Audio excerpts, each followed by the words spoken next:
Doncs precisament avui he tingut l'oportunitat i el plaer de presentar l'estratègia de bioeconomia de Catalunya. Hem aconseguit incloure,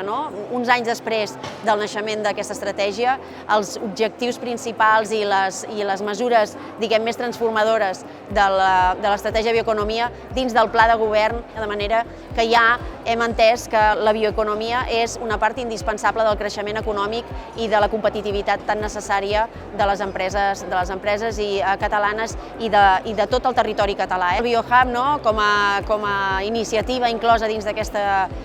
estratègia de la bioeconomia, entenem que és un element clau per l'evolució i per la implementació de les mesures i de tots els objectius que tenim inclosos dins de l'estratègia de la bioeconomia i en aquest segon pla d'acció, perquè ja s'ha demostrat ser un superconnector d'elements que ens ha ajudat a nosaltres, com a promotors de tot aquest moviment, però evidentment a tots els actors que han mostrat cert interès i que no trobaven les eines. I jo crec que ara és molt important, si bé ja s'està fent feina a tot el territori i quasi que més enllà, que el BioHub estigui present més enllà de Lleida i tenir